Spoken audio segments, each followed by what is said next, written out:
हम सिर्फ अल्लाह से डरते हैं, उसी के आगे सर झुकाते हैं और हमारा ईमान ही हमारी ताकत है। इसीलिए दुश्मन खौफ खाता है हमसे। पूरे वर्ल्ड में अगर ईश्वर का, अल्लाह का कोई धर्म है तो वो इस्लाम है।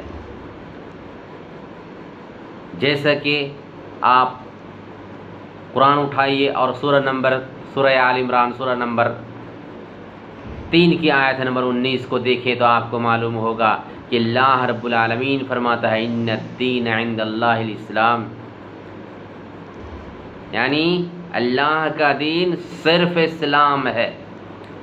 इसी तरह से आप सूरतुल माइदा सूरह नंबर 5 की आयत नंबर 3 देखेंगे तो ईश्वर अल्लाह प्रभु पालनहार फरमाता है कि उसे सिर्फ और सिर्फ इस्लाम ही दीन से मोहब्बत है, किसी दीन से नहीं। दुनिया में कितने भी दीन हैं, लोगों ने अलग अलग दीन बना रखे हैं, मगर ईश्वर को, अल्लाह को सिर्फ इस्लाम ही से मोहब्बत है। और सुनिए, जब अल्लाह को इस्लाम से मोहब्बत है तो इस्लाम की रक्षा अल्लाह करेगा, उसकी हिफाजत अल्लाह करेगा। कोई भी माँ का लाल इस्लाम को मिटा नहीं सकता। इस वजह से इतिहास पढ़ने वाले जानते हैं कि जब से इस्लाम है उसी वक्त से इस्लाम की मुखालफत कर रहे हैं लोग, इस्लाम का विरोध कर रहे हैं, मगर इस्लाम के विरोधियों का विनाश होता जा रहा है, मिटते जा रहे हैं, मगर इस्लाम बचा हुआ है।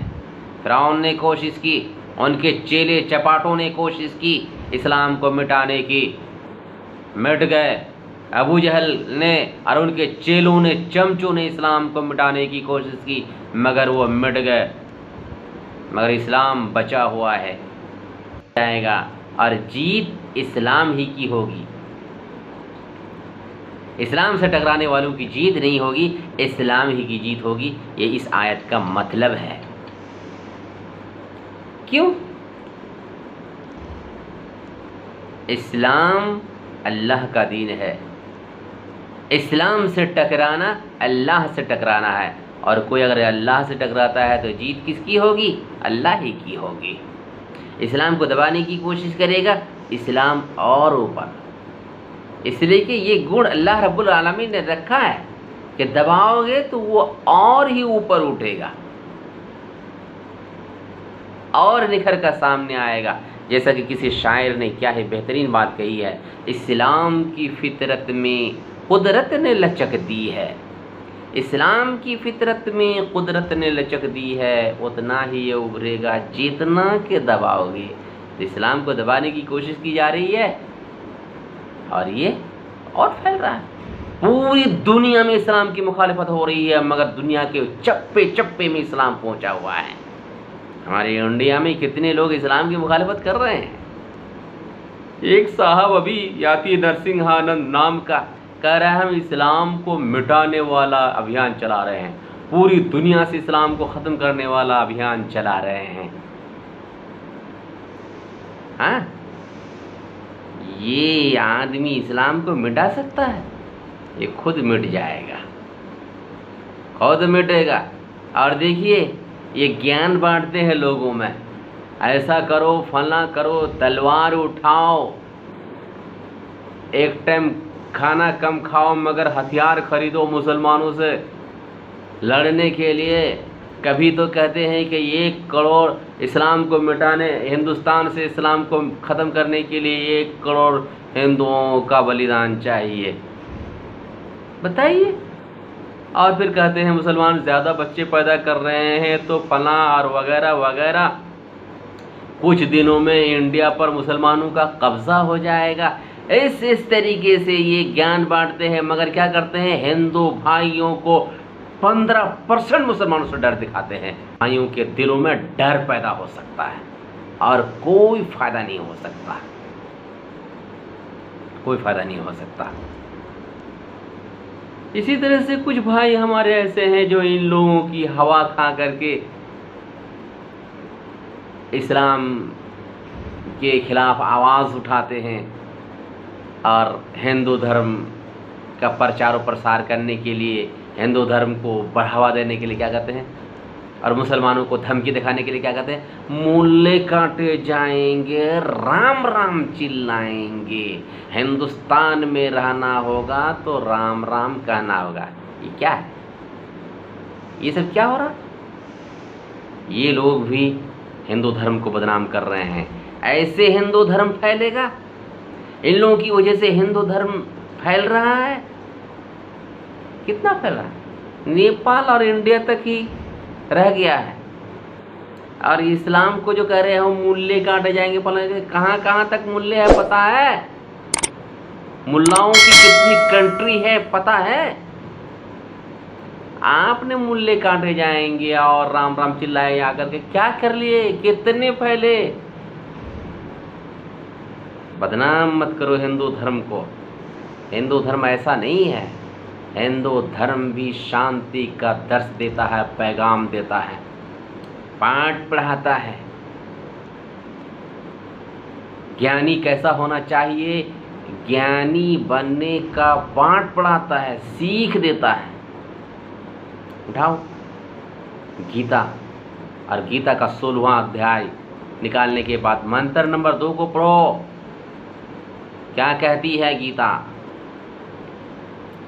अहिंसा सत्यम क्रोधस्त्यागा शांतिरपैशुनम यदा भूतिष्वलोलुप्तम मार्दवम हिरीरचापलम। क्या मतलब है इस मंत्र का? इस मंत्र का जो पहला पार्ट है मैं उसका मतलब बता देता हूँ। कितनी अच्छी बातें कही गई है।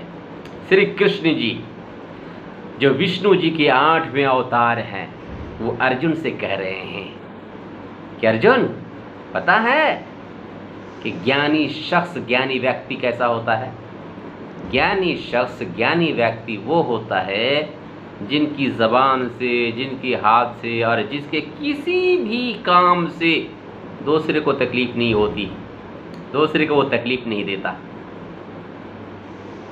सत्यम क्रोधस्त्यागा, अच्छी बातें करता है, सच्ची बातें करता है। अगर उसे कोई तकलीफ पहुंचाता है, दुख पहुंचाता है, तब भी क्रोधित नहीं होता, गुस्सा नहीं होता। ये ज्ञानी शख्स होता है।